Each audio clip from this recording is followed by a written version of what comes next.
Remember that parking garage where they met the Balrog to get special information? and they called him Deep Throat. And it was very, nobody knew who it was, even though he was a flaming Balrog.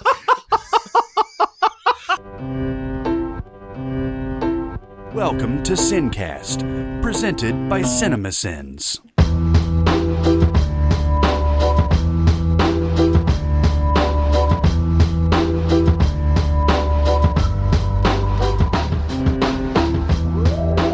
Today's show is brought to you by Audible. Please go to audible.com/SinCast to get a free 30-day trial. All right, everybody, welcome to the SinCast. This is Chris Atkinson from Cinemasins, joined as always by the voice of Cinemasins, Jeremy Scott. Hey. And from Music Video Sins, Barrett Scher. Hey, you. This is an exciting fucking podcast. Yes, it is. I can't wait. So, over the last half of 2016, and then plus our last episode, we did the best of the years that we've been alive. Mm-hmm. That encompasses 42 years. Yeah. Or 40, no, is it 42? 75 to it's 42. 2016. Yeah. 42 years of movie madness. Yeah. Coming up with all the best of everything, coming up with an aggregate and all that. As we got closer to the end of this, we're like, could we possibly expand this a little bit? And we've decided we're going to do some March Madness with it. Let the games begin! Do you believe in miracles? Yes! In one shining moment, it's all on the line. Battle Royale! The crowd is just on its feet here. He's a Cinderella boy. You're excited! Feel these nipples!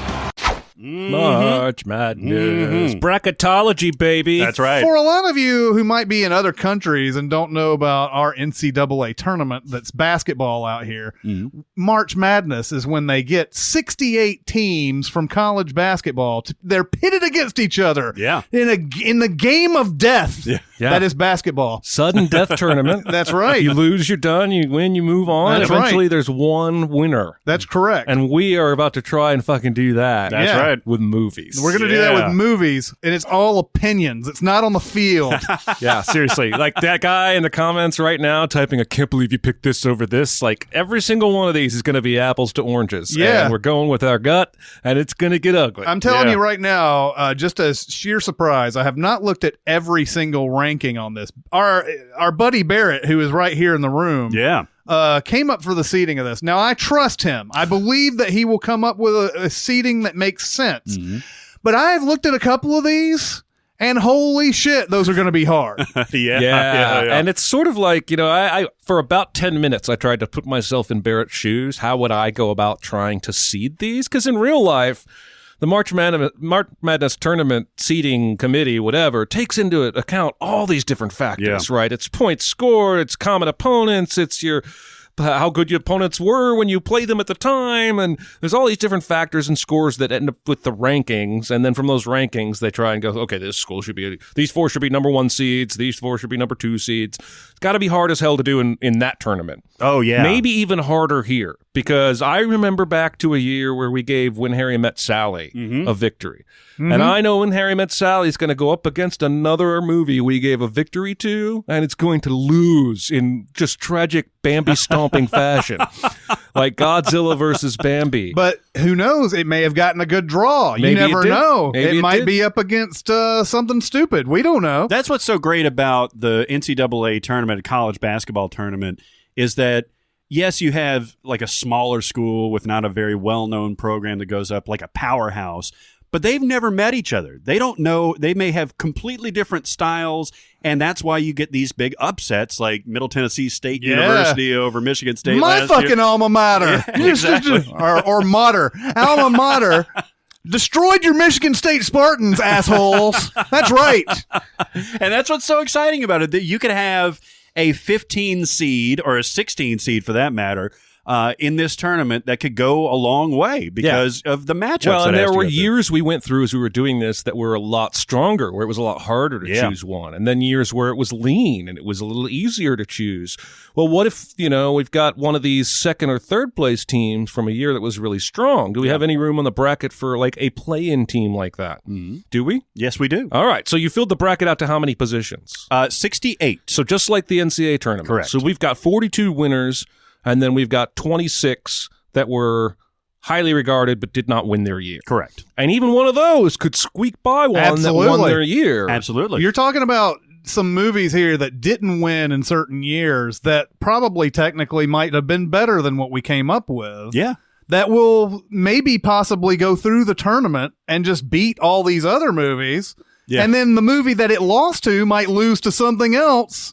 And it will have a clean way to the victory. So these are ones that when they do this NCAA tournament, they do these things called bubble teams. The ones that have won maybe important games but don't have the win total that some of the higher seeds have. And those are the ones that barely make the tournament. When they barely make it, they may be a 10 seed, they may be a 15 seed, that kind of thing. But they're still really good. Mm-hmm. Maybe they had injuries. Maybe they went through a period of transition, that kind of thing, but got hot at the right time.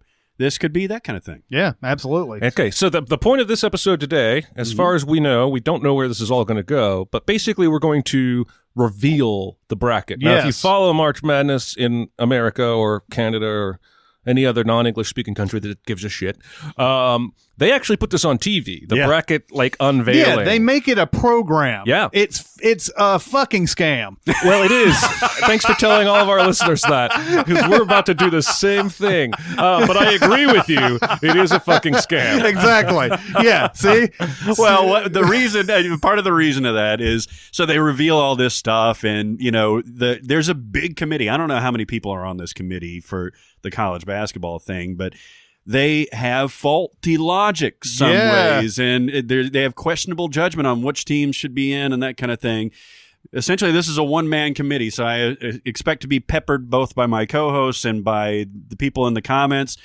Once you make one change to this thing, for example, in the first draft that I sent you guys, I left out City of God, one of our favorite movies. That had to be in there, and it had to be a relatively high seed, too. So because of that, of course, somebody had to exit it. And also it restructured the entirety of the rest of the brackets, so in the seedings. So it ggets complicated. Almost every year, these teams that get in, there's somebody who's like, this team shouldn't have gotten in because, and you're like, you're right, man. They shouldn't have gotten in. And then they end up in the Elite Eight. They somehow win 3 or 4 games and prove that asshole committee wrong. I mean, right. And, whatever. But by the way, that's the entirety of the selection show is, they have 15 minutes of introducing the brackets and then 45 minutes of them bitching about the brackets. Right. No, the fun thing about it, though, is getting to see the teams sitting there waiting to see their names called and all that. And then they get to cheer once their name is called and everything. Or cry if their name isn't called. It is funny, though, to watch these 16 seeds, though. They come in and they're like, they get to play Duke. And they're all like, yeah, well, you never know. We're so screwed. Hey, now, in NCAA tournament men's play, a 16 has never beaten a 1. Yep. But I believe in the women's tournament it has happened. Oh, yeah? Yeah, it's happened once, but it's never happened in the men's tournament. Many times there's been teams that thought they had a chance. They were close at halftime, but it's never happened. Yeah, the 15-2 has happened several times. 15-2 has happened several times. But not a 16-1. And that's what people tune in for, especially that first weekend is, and we typically watch this the first couple of days or one of those days together, is you're cheering for the upset, because if you don't have a horse in the race, you just want, you submit your bracket, you want your bracket to be right. But even if your bracket goes against this game, you're cheering for the lower seed. Yeah, if you don't have a vested interest, that's always been my sports philosophy, is the root for the underdog. You want chaos, man. Exactly. Yeah, exactly.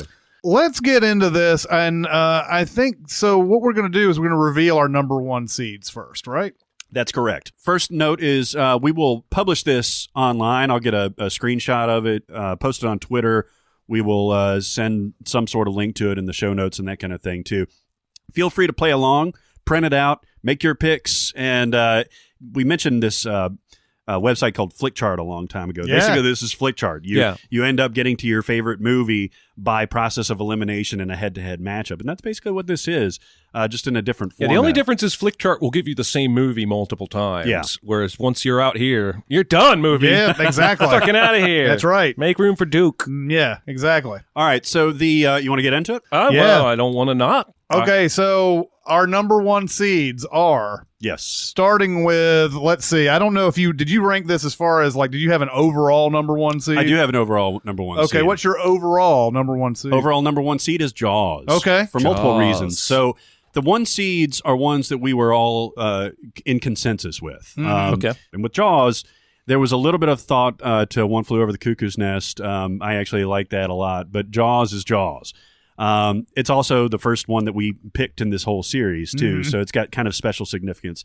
So that's our number one overall seed. Jaws is going to throw a 42-year-old team out onto the court to go up against some unsuspecting 16 seed from the late 2000s. Yeah, exactly. Now, our other number one seeds, another Spielberg movie hit this list, and that's Schindler's List from 1993. Yep. That's obviously going to be a tough hombre. Maybe I shouldn't even say that. That is going to be a sure that word's off the market. It is now. It is now. I'm sure that's going to be a tough matchup with wherever Schindler's List goes. It's going to be tough to pick against it on any grounds. Well, you know? I mean, look, in 1993, it had stiff competition from the other Spielberg movie, Jurassic Park. But it was one of those picks that was almost like an automatic consensus here. We all just recognized the importance of it and how great it was and what an achievement it was. And I mean, that had to be a number one. Yeah. All right. Another movie that Spielberg was a part of. Yep. Back to the Future is number one seed. This is so much fun. I'm just going to interject to the listeners. I have not read any of these. Like I haven't. Barrett sent like two versions, and I didn't look at any of them, and I'm coming in blind. And I didn't look at the whole thing. I just looked at a couple things, and I'm like, all right, I'm going to be surprised on this. Yeah. And I know these number ones because I'm just kind of looking at it now, but I still haven't, even as I'm talking, know all of the matchups yet. Yeah. But our other number one is Children of Men. Yep. Another fantastic movie there. Those are solid four. Those are four solid number one seeds. Feel good about the number ones? I do. Where's fucking When Harry Met Sally with the one seed? Those then? are the one seeds. Exactly. We'll get into that definitely. The one seeds are almost unimpeachable. You can maybe argue that Back to the Future is a 2 seed, but not very strongly. You know. Jaws, Schindler's List, Children of Men, those are just like ironclad for us. Well, we've got Artie pick. We've got an independent movie basically there. Children of Men's not really independent, but it's a smaller movie. Yeah. And then we have 2 mega blockbusters, and then we have a very serious drama. Yeah. And so that's a good mix. Got your bases covered there. And a strong Spielberg connection throughout, which might say something about why he's one of the greatest directors of all time. Spielberg's going to show up a lot. Yeah. This list. So we have 4 play-in games, right? Yep. And these are the ones that are basically barely got in, bubble teams that slipped through, and they're ready to fight. But once they get done, they'll be going up against the number one seeds. Yeah, exactly. So again, in the NCAA tournament, there's 4 teams that have to play their own round to even get into that 64 team tournament. And those are called the play-in games. And we had 4 that were really strong, that really should be, in the discussion, but they didn't make that final cut. So we decided to go on and include. So let's find out who's going to get slaughtered. Okay, so in the Jaws bracket, we have in the play-in game Rushmore versus Indiana Jones and the Last Crusade. Yeah. Wow! I tell you what, that's going to be a hell of a debate. Yep. I can't wait to get into it. This whole thing's going to be fucking insane. I love it. I love the chaos of this bracket. And then there's a playing game that hurts my soul. This one hurts my soul right here, guys. Going in the Schindler's List round, The Departed versus Close Encounters of the Third Kind. Oh my God! I love it. And think about this. If Close Encounter somehow makes it out of that, it'll be Spielberg versus Spielberg. Oh, wow. Oh, yeah. Well, you mentioned that the beginning, too, because if Indiana Jones and the Last Crusade That's right. That's true. There's going to be another one. It's going to go up against Jaws. Oh, That's wow. correct. That is a soul herder. And in the Back to the Future bracket, Lord of the Rings, The Two Towers versus All the President's Men. So we have 8 playing teams and 4 playing games? Correct. Yes. All right, I misunderstood. So say those teams again. I'm sorry, I was distracted. Lord of the Rings, The Two Towers, and All the President's Men will Holy be going up balls. against each other. Well, those two movies are basically identical. Yeah, they are. Right? How am I going to even... How many times did Woodward and Bernstein walk 3 hours to get to some new place to find information? Remember that parking garage where they met the Balrog I to get do. special information? And they called him Deep Throat, and it was very, nobody knew who it was, even though he was a flaming Balrog. My wife is trying to think of. She's got the movie with Viggo Mortensen, Captain Fantastic. Uh-huh. She was trying to think of his name to tell me about this movie that she had gotten from Netflix, and she was like, Efron. Glover, like she was all over it. She had all the right Doing the Steve consonants Martin in there Dirty somewhere. Rotten Scoundrels thing. And I finally came up with like Viggo Mortensen, and she's like, "Yeah." She was like, "I was close." No, not so much. Efron. You mean Zac You Efron? mean Mr. Jameson? Because I think she was confusing the actor's name and Aragorn, his character. That's how he got to some of these. Anyway, sorry. The other play-in game in the Children of Men bracket is Field of Dreams versus One Flew Over the Cuckoo's Nest. Yeah. Oh, wow. So we've got... Now, I can already, looking at these playing games, I kind of have an idea 50-50 how that's going to go. Mm-hmm. But, man, some of the... Oh, my God. Holy crap. Now- Good matchup. That's actually just mean. Yeah. It's just mean. Now voting will be easy on all these, right? Because unless we bring in a guest, it's going to be every single bracket will come down to a 2-1 vote or 3-0 vote. Right. So we won't have like several rounds of voting. Hell no. And But It's like the Supreme Court. Well, not as the Supreme Court is right now, but ideally. yeah, as it's supposed to be. Yes. Okay, those are the principles. Now let's get into the meat of this whole tournament here. Let's go with the Jaws round. We're going to talk about all the movies that are in the Jaws bracket. So if you can visualize this as you're listening to it, you may have already clicked on the link and are looking at the bracket itself. We've divided these into 4 different regions, and they're going to be north, south, east, and west. And we'll start with the north region, which is the first one here. So we'll run it down. Do you want to do the seeds, and then we'll talk about the matchups? Let's go in order of seeds and then talk about the matchups. All right. So the number 2 seed in the North bracket is Die Hard from 1988. Oh, this is the Jaws bracket? This is the Jaws bracket. I'm already dubbing this the classics bracket. yeah, It's exciting. it's got some heavy hitters. It for definitely sure. does. Die Hard really has a strong case to be a number 2 seed. Probably not a number 1 seed. It really wasn't in consideration, but it's one of our all-time favorites, and it had to be in there in the discussion. The number 3 seed, I just imagine like the casts of these movies, like watching on screen, ready to erupt when I announce these things. Yeah, and some of them have the same cast members. They have to run back and forth. Yeah, that would be awesome. Yeah. So the number 3 seed in the North bracket is Silence of the Lambs. Silence of the Lamb. From 1991. I'll get to my reasoning in this in just a bit. So that's the number 3 seed. Number 4 seed in the North bracket is L.A. Confidential. Come on! No, And much like the NCAA tournament, you look at some of these 4 seeds sometimes and you go, holy shit, there's a movie that has a chance to win it all right there. Exactly. Yeah, you L.A. see potential in Confidential, there. is one of the best movies ever made. Yep. So that's a really like strong 4 seed. I'll tell you, this is, I'll give you a tease. It has a strong matchup in the first round. Yes, it does. Yeah. It does. Okay, so number 5 seed in the North region is Goodfellas. Jeez, I mean, then we're talking another one. That's another that's like best all time. Exactly. Exactly. And we'll get into how difficult it is. Why would Goodfellas be a number 5 seed? It's one of the best movies of all time. But that's how these things, the cookie Somebody crumbles. posted on Reddit the other day, which is Scorsese's better movie, Goodfellas or Casino? And I clicked through and I was disappointed that all the comments weren't calling him an idiot for even asking the question. Give me a break. No, that's not even close. Although Casino, I like Casino. Yeah, but it's Casino. It's no Goodfellas. Thank you. Yeah. Okay, so the number 6 seed in the North region is Aliens. Ooh. 1986 follow-up sequel with James Cameron. Did you see that story the other day? He gave an interview. I guess he was talking about his upcoming involvement with the Terminator movies again or what have you. But somebody was telling, no, it wasn't even him. It was one of the producers. Told the story of how he got the gig to direct Aliens.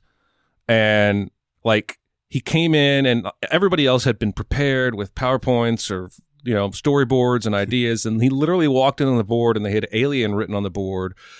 And he wrote an S after it and then put 2 straight $sign lines through it, closed the pen and set it down. And that was his pitch. And they hired him that day. How fucking... I mean, even if I read it on some website and you can't really trust everything anymore these days, that's fucking awesome. Yeah. Anyway, sorry. Go on. That's a good great pitch. So Aliens is the 6th seed. Number 7 seed from 1982, E.T. the Extraterrestrial. More Aliens and more Spielberg. Spielberg's going to be all over this bracket. Yeah. He is littered. Yeah, it's basically sponsored by Amblin movie bracket. Right. Pretty much, yeah. Number 8 seed, this is an interesting one. Very new movie, La La Land. Mm-hmm. La La La. Is up there. Also has an interesting matchup in the first round. Right. Just to kind of give the you... one we just named, right? No, the next one that we named. The next one, to give you an idea of how this is going to work, the 8 and 9 seeds play each other in the first round, and then it kind of goes off from there like chopsticks on a piano. But the number 9 seed that La La Land will be up against in the first round is Fargo from 1996. Yeah. Interesting juxtaposition 20 years This whole thing apart. is going to be, do you want pizza or tacos? Exactly. So, can I have a taco pizza? Yeah. Can I have a musical Fargo? And this is why we have to go through these, discuss these matchups as you go, because maybe the next day you're feeling like, maybe I would put in Fargo more than I would La La Land. Mm-hmm. The next day of that, maybe I would probably watch La La Land over Fargo. Mm-hmm. So, good stuff. The number 10 seed, and I'll explain why the 10 seed is a good line of demarcation here. Number 10 seed is Amelie from 2001. Mm-hmm. Now, 2001 is where Chris and I decided on Amelie, and then we had Modern Horrors over here. And all three, the two of them and Jeremy picked different movies. One was Training Day, one was Lord of the Rings, and one was the others. Yeah. So that was an interesting pick. It kind of got in by default. Mm-hmm. We love it. I think it's great. It's got a very good chance. The number 10 seed is where you hit the end of the winners. Right. Okay? You had to have won your year to get into the top 10 seeds. Now, we'll talk about wonderful, great, classic movies that are ranked in seeds 11 through 16.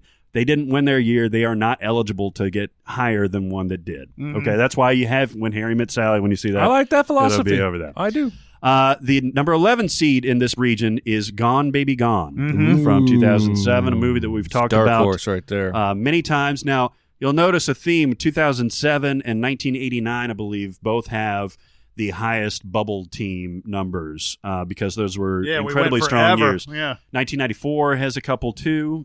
So those are going to be interesting kind of Cinderella stories, A Cinderella story. Exactly. Similarly, speaking of 1994, number 12 seed is Shawshank Redemption. Yeah. Wow, you rat fucker. It's a 12 seed. You pig 12 bastard. seed. You goddamn motherfucker. Yeah. And Well, speaking of that, the Yeah. number 13 seed is 2004's Sideways. Oh, you're hurting my soul. This is a soul crushing bracket. I can't wait to get into. I can't wait to get into the actual matchups because you're going to sit there and go the fuck. Yeah. That's what you're going to be saying. Exactly. The fuck. Exactly. All right. So the number 14 seed in this region is Finding Nemo from All right. 2003. All right. Mm-hmm. The last two are coming up on the number 15 seed, which is insane to think about. It is. In this region is Star Wars: A New Hope. Yeah. Yeah. I mean, it's absolutely insane. Star Wars: A New Hope from For some 1977. people, Star Wars is the best movie of all time, and here it's a 15 seed. Well, we said 15 seeds sometimes eke out that victory over the 2 Exactly. seeds. Well, and when we get into the matchups, now we talked about the 16 seed on this already. It's a Rushmore versus Indiana Jones. Whoever wins that is the 16 seed. Let's get into these matchups because this shit is going to make everybody flip the fuck out. Yep. So, yeah, Jaws will play whoever wins that. Die Hard 2 seed plays Star Wars 15 seed. I love that matchup. I love that matchup so much. It's just an insane battle. I just realized this whole thing, however many podcasts it lasts, we could have subtitled it, How to Piss Off 95% of Your Audience. Yeah, possibly. The 3 and 14, Silence of the Lambs against Finding Nemo. That's one that's interesting. It's completely different, obviously. Yeah, Very interesting. 4 and 13, LA Confidential versus Sideways. Yeah. Oh, fuck me. Then you have this one right here. This is no fucking joke. Seriously, you're playing with our emotions here. This right here is one of the toughest matchups I've ever seen in my life. Goodfellas versus the Shawshank Redemption in the 5 and 12. Jesus. Yeah. And 12s always beat 5s. Yep. Oh, Jesus. A lot of criminals in that matchup. Absolutely. You know? Yeah, there are. And at least one innocent man. Yeah. Right. Joe Pesci, right? Yeah, that's exactly who I Joe meant. Pesci. The 6 and 11 is Aliens versus Gone Baby Gone. Yeah, that's a good one. The 7 and 10 is E.T. versus Amelie. Yeah, that's an interesting one. And then we already basically mentioned this. La La Land versus Fargo. Yeah. Completes that roundup. And that's just one round. That's just one region. Yeah. I love these matchups so much because when you're forced to compare something as different. Now, I remember Jeremy saying that Finding Nemo was one of the most, I think he said one of the more perfect movies out there. Yep. But then you look at Silence of the Lambs, also one of the more perfect movies out there for a completely different reason. Yeah, exactly. It's going to be interesting to see how you can kind of talk yourself into one over the other. I mean, that's the Sophie's choice of this whole exercise. Well, and I think what will make it hopefully listenable is having no fucking clue what's going to happen. Yeah. Because I don't think we do. No, I don't know. And then also if we're upset about the seating here, just realize that there's going to be some movies that are classic that are in that higher 11, 12, 13. They're going to come off with a victory and probably easily too. So we could have easily come back and done this, like put a bunch all together and said, which ones are the best ones out of this, and then made Goodfellas a 2 or a 3 seed like it probably normally would be. Yeah. Probably. I like that we're basing it on our own data. But we're basing it on our own data, and you know, this is going to be different from an NCAA tournament, and where you think 15 or 16 might actually have a shot. And yeah, you have, if you remember Psychology 101 back in the college days or whatever, there's the primacy bias and the recency bias, whereby a classic movie like Die Hard or Star Wars or something like that has the benefit of age and has the benefit of all this stuff that goes with it, the memories and all that stuff. And then you have the recency bias where you may be, like we all are, kind of swept up in La La Land right now. And that's more on your mind, or maybe you just watched Gone Baby Gone a little bit ago, that kind of thing. And that may be what gets it over the hump, you know? And then you have everything in the middle that we'll probably ignore. But I think that's an interesting phenomenon. All right, what's the next region? Next region. Next region is the South bracket. Woohoo, South! The South region. So we already talked about Schindler's List is the number 1 seed on this. It is very strange for us to say something's going up against Schindler's List. Right. Obviously, we're talking about the movie itself and that merit. Not the list. So the number 2 seed, which I really thought about putting as a number 1 seed, is Pulp Fiction. Oh. 1994. That is... Now, it did not get consensus, I believe. I think voted Shawshank. You voted Shawshank, so it really couldn't be in that one discussion. But sorry, pretty much unimpeachable, and definitely has a strong case. Game changer, that movie. Exactly. Number 3 in this region is Alien. Ooh. Without the $sign at the end. I don't have a clever story about how he got that directing gig. From 1979. We've got a good mix of recent versus classic movies in the top 3 spots. The most recent one in the number 1 seed is Children of Men in 2006. Mm-hmm. So that's the 3 seed in the South region. Number 4 seed, an upstart, The Social Network from 2010. Mm-hmm. That was not a consensus pick either, but that was right up there. Yeah, I love that movie. It's so great. It's so great. Speaking of being untouchable or unimpeachable, God, that's a fucking awful segue. Yes, it is. Number 5 seed in this region is The Untouchables. That was a terrible segue. So you know what I just found out yesterday? They're remaking that French movie, The Untouchables. Oh, yeah. With Bryan Cranston and Kevin Hart. Oh, yeah? And they're calling it The Untouchables. Oh, really? Because it was The Intouchables, I think, right? Yeah, but it was in French. Right. But yeah, I think means largely the same thing. Oh, okay.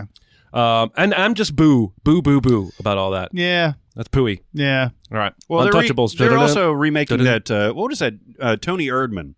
Oh, yeah. That, is it German or French? I think it's German. They're remaking that with Jack Nicholson. Oh, nice. Like this year. Oh, yeah, It just came out this year. It was because he actually approached them and said, I watched the movie and I want to be in it. And he hasn't done a movie in since 2010 or something. No, what was the last one? Yeah, I don't remember. Departed.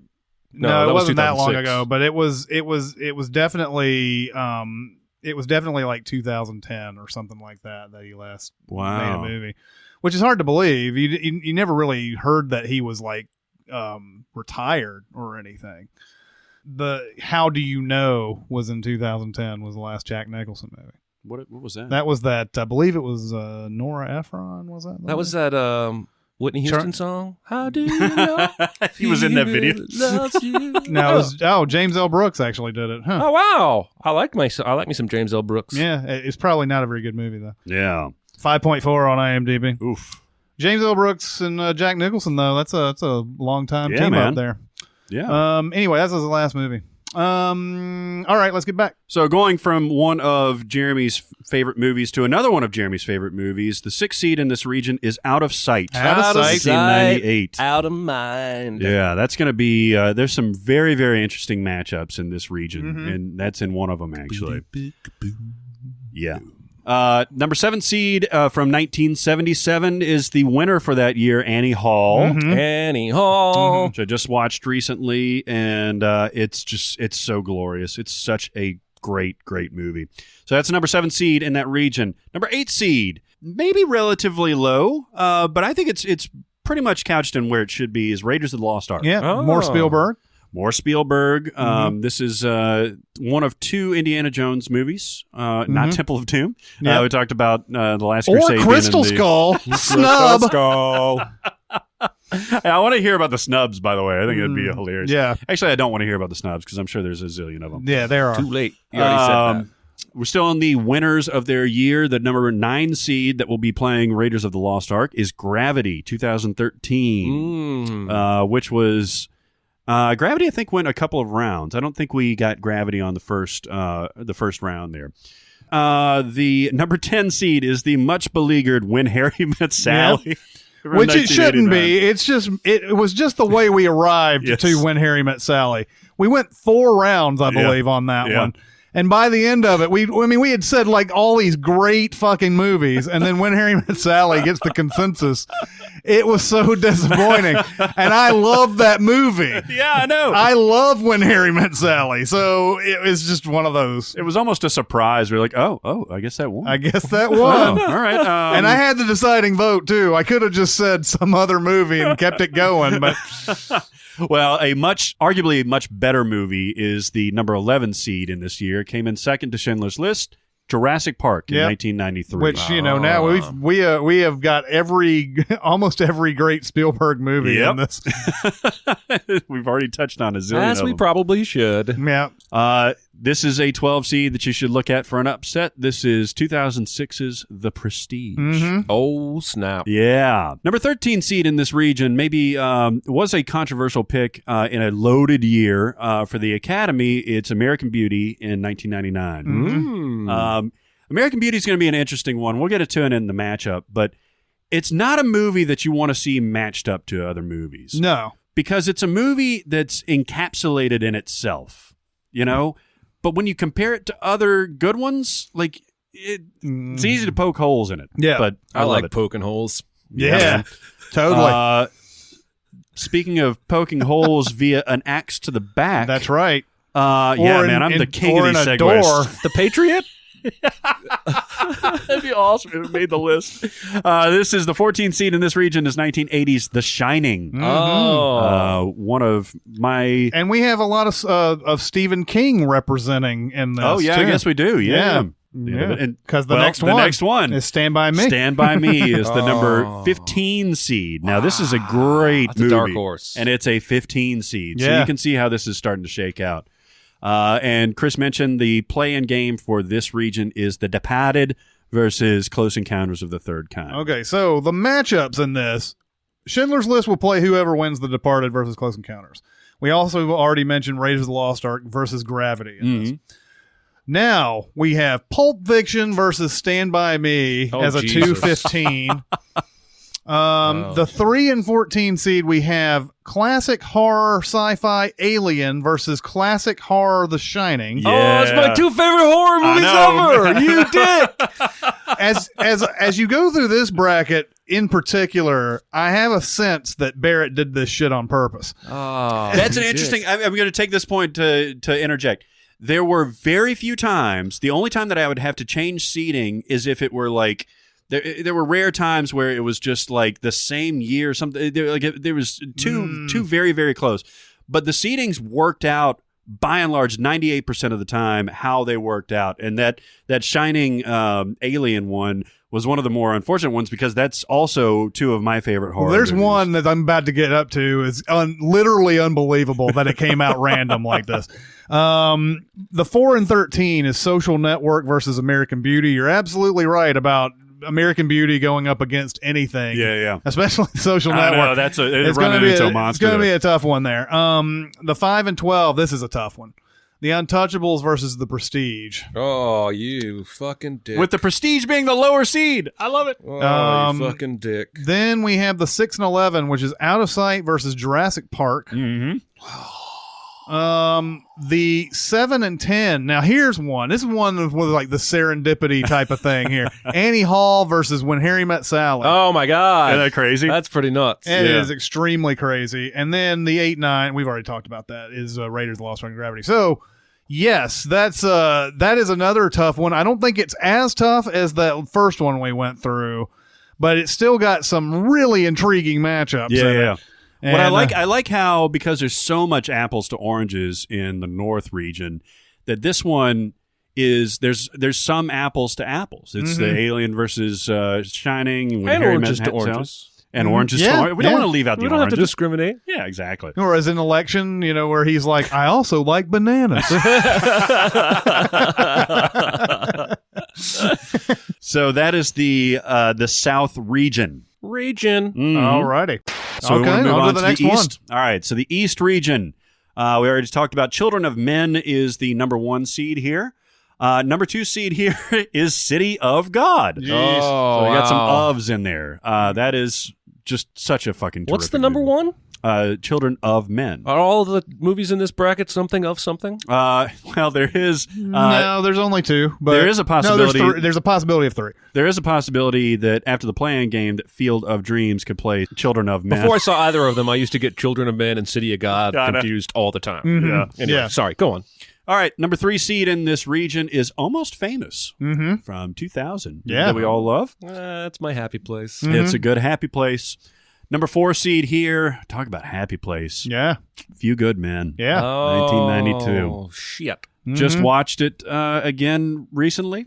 Came into it. The edited for TV version on like TNT. Wow. Watch the whole thing. Yeah. Also, a lot of Nicholson on this list. Yeah. In this bracket. Absolutely. Nicholson, Yeah, Spielberg, cleaning up. Yeah. Oh, yeah. Yeah, a lot of that. Love A Few Good Men. It's got a 4 seed. It's got an interesting matchup in the Yes, it first does. round too.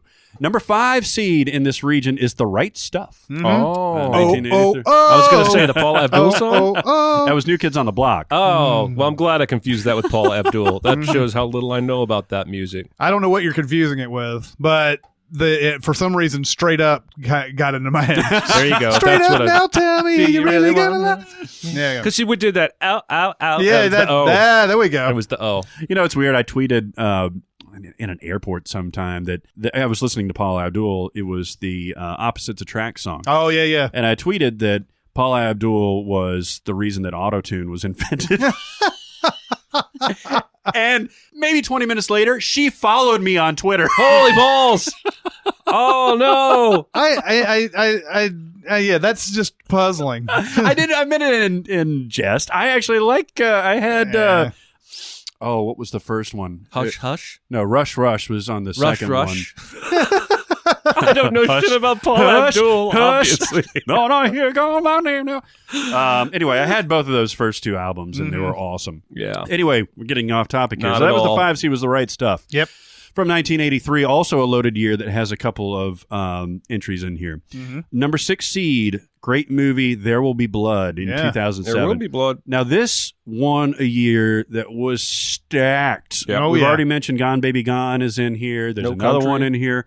Yeah, there's an interesting thing in the brackets, too, that'll come up. So that was 2007. The 7 seed in this region is Up in the Air. 2009 that won that year. I believe that went a couple of rounds to get to Up in the Air, but it's a magical movie. We love it. When was the last time you saw it? Probably last year. Okay, because anytime I see it when I'm flipping, I land on it. Next time you see it, the guy at the very end who George Clooney writes the letter to saying you should hire this girl immediately and don't look back, Don Draper's older brother. Really? No, I'm just saying he looks exactly like Don Draper's older brother. Oh. Does Don Draper have an older brother in the I thought show? he had a younger brother that killed himself, right? My point is this guy looks like John Hamm with gray hair and a little more age. Next it's not time you John watch Hamm, the though? movie, look for that. No, if it's John Hamm, it's a hell of a makeup job. It's Roger Sterling. Yeah. Okay, so that was Up in the Air. It was a 7 seed. The 8 seed, maybe a little bit low for some people, The Dark Knight from Son of a- 2008. Yeah. Great movie. It is the 8 seed. Got a matchup with the 9 seed, Rocky. Oh, wow. From 1976. Now, this is the second movie that won in our breakdown of the years in movies. And I am prepared for a lot of, you can't win jokes if it makes it to a couple more rounds. Yeah, exactly. And this will probably be made by me. Yeah. Interesting pick. I actually forgot that we had picked this. This is yeah. the number 10 I did too. seed. I did too. Well, this is from the episode from 1978. Well, 1978 was such an awful year. It was an awful year. This is the episode that we did in Chris's closet. Oh, wow. That was a lot of fun. It's Animal House is Oh. the 10 seed. Yeah, that doesn't have a chance. Love Animal House, but it was not the best year. No. Got it was in on not the strength of its 2007. record, and it's going to go down in head-to-head tournament. Yeah. It's a straw man. Right. The number 11 seed, so now we're in the bubble teams here. Lost in Translation, 2003, one of our poster things. One of the only poster ones that didn't win. Didn't win? Yeah, crazy. 2003, it lost to City of God. Number 12 seed in this region, Eternal Sunshine of the Spotless Mind. Yeah, there's another. It's just 2004. unbelievable. Yeah. This has got a very interesting matchup in the first Yes, round. it does. Number 13 seed in this region is Do the Right Thing. Yep. I always try to. Yeah. This This one, okay. I think this is perfectly placed. Yeah. Because it's a strong bubble movie. Okay. Yep. I was going to say bubble tea. We're but it's bubble inventing movie. new terms. Exactly. It's a strong one. It didn't win the year, but it's great. It's 1989 film again. Yeah. But it could be. Some people may say that it's overseeded. Some people may say that it's underseeded. But I think it's right there. I think it's in a good spot. Yeah. If it didn't win the year. Another one from 2007, No Country for Old Men, is the number 14 seed here. Interesting that that was 14 and the Do the Right Thing was 13. Yeah. Number 15 seed, another great movie from 1999, The Sixth Sense. Yeah. You see these years popping up a lot. Yeah. These same ones, 94, 99, 89, 2007, these are all like amazing years. Yeah, because they're so well representative of how great those years were. You had to get these classic movies in there, Yeah. Number 16 seed, Is where either The Field of Dreams or One Flew Over the Cuckoo Nest. They'll play Children of Men. Now, the matchups here, we have City of God versus The Sixth Sense in the 215. Okay. In the 314 matchup, we have Almost Famous versus No Country for Old Men. love that one. Well, that's harsh. That's a really tough one. This one's going to be very tough for me. A Few Good Men versus Do the Right Thing is the 4 for 4 and 13 one. Yeah. Wow. The 5 and 12 is The Right Stuff versus Eternal Sunshine of the Spotless Mind, that's another really interesting entry because honestly, I love Eternal Sunshine, but it's not the strongest of candidates, and neither is The Right Stuff. Two so different movies. One epic. I mean, the epicest epic in modern American film. Really, 3 hour, 13 It's so long, movie. but it's great. Oh yeah, it's terrific. And dealing with, it's a docudrama essentially versus something that's so fantastical. Yeah. The 6 and 11 is There Will Be Blood versus Lost in Translation. That's two of your favorite movies. Yeah. I mean, that's going to be that's going to be like, the whatever the whole biblical story is about splitting it in half or whatever and all that. Or the Seinfeld episode where Newman tells him to split the bike in half. Only the bike's true owner would rather the bike stay whole. That's right. The wisdom of Solomon. The 7 and 10 is another interesting one. I think it's pretty easy to figure out who's going to win this, though. Up in the Air versus Animal House. Oh, wow.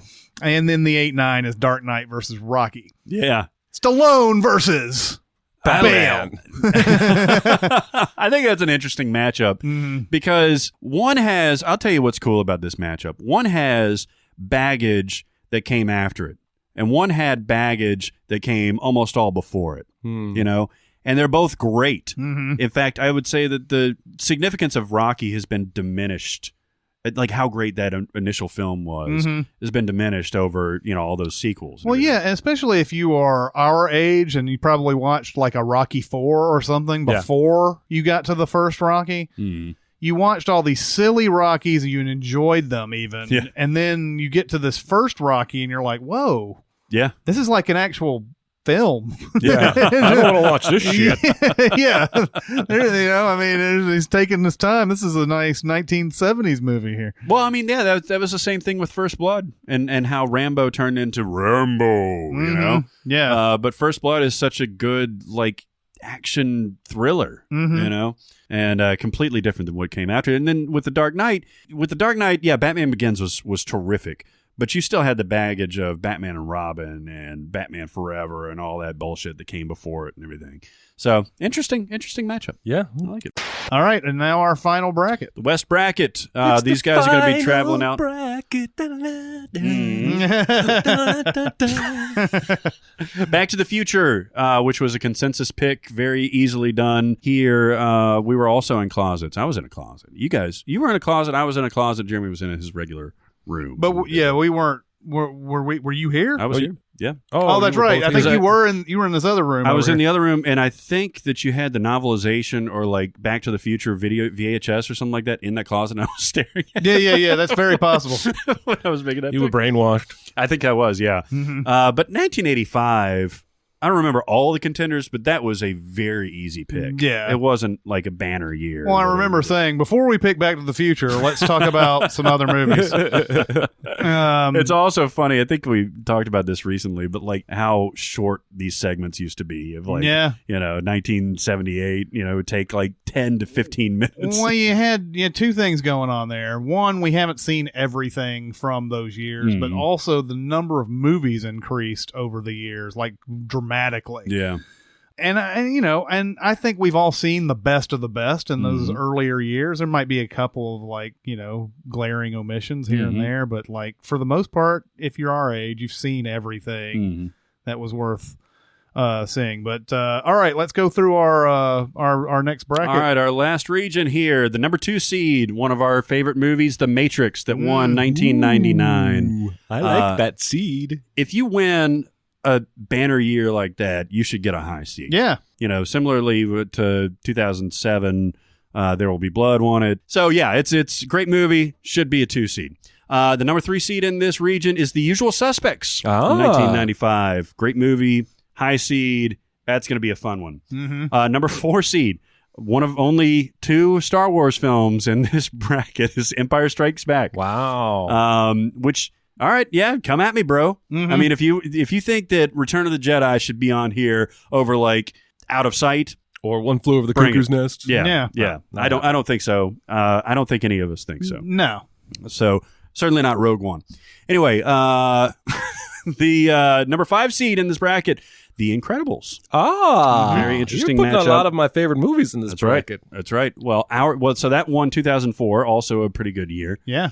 Great movie that won 2015 as 6th seed, Ex Machina. Ex Machina. Exactly. Number 7 seed for this region is Zero Dark 30. Yeah. Excellent movie. I don't think won consensus, but Did you see got it that done. guy on Twitter a couple days ago who's like, all right, because of you, I'm going to watch Zero Dark 30. And like 2 hours later, he's like, holy shit, that was intense. I love seeing that stuff. That's the best. Yeah. 1984 winner in a loaded year. Number 8 seed is Amadeus. Oh, nice. Amadeus. When I was really little and we would get babysitters when mom and dad would go out, that was the only time we could listen to like pop radio, that and the bus. Otherwise we were listening to a lot of Christian music. And I thought that song was Hot Potato. Really? Hot potato. Yeah, and I think it was Phil Collins, Sting, Spirits in the Material World. I thought I thought it was I Swear I Love Hot Cereal.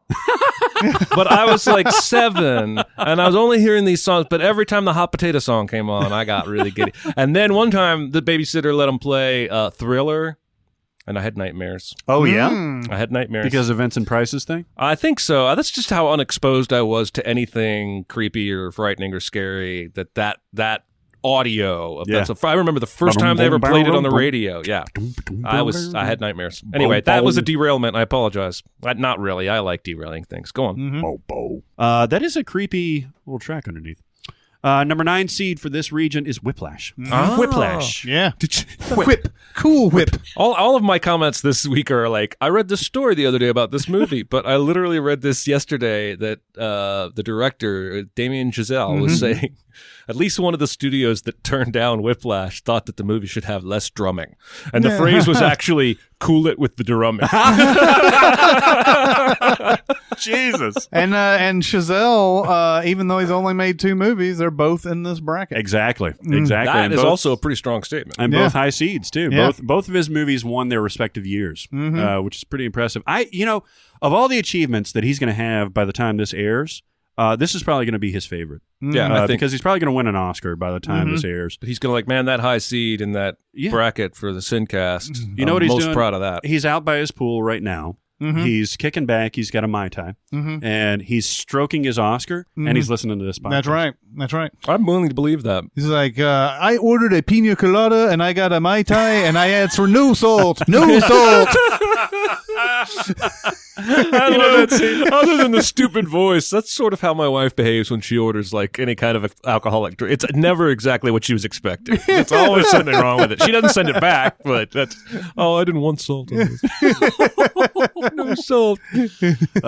Number 10 seed in this region, the last of the winners that we'll go through is Brokeback Mountain, 2005. Now, 2005 was not a very good year, as we've covered exhaustively. Yep.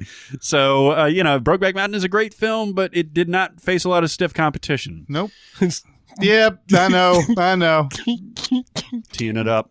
Yep. Just swing. Everybody make your own joke about the stiff competition. All right, we'll get into the last of the bubble teams. Place your bets now. We've got the cameras facing them. Yeah. Number 11 seed in this region, The Descendants. Alexander such a good Payne's movie. 2011 movie.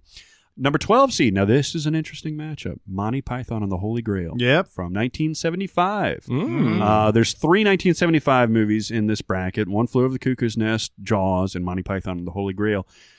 This is an interesting Cinderella seed, depending on the matchup. Yeah. Number 13 seed in this region, Boogie Nights. Yeah. Boogie Nights. 1997, great movie. Now, Paul Thomas Anderson has 2. Is this only There his Will Be second Blood movie? in that one.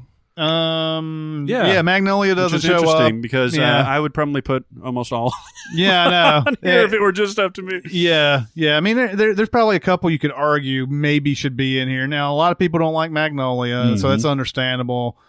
And then there's like The Master is a movie that it's tough to because it's so divisive among a lot of people. It's dense. Yeah. So anyway, he's only got 2. Yeah. Number 14 seed in this region, Seven. Yes, Sevenin. Sevenin. Yeah. Because it's spelled with the I got you. the V.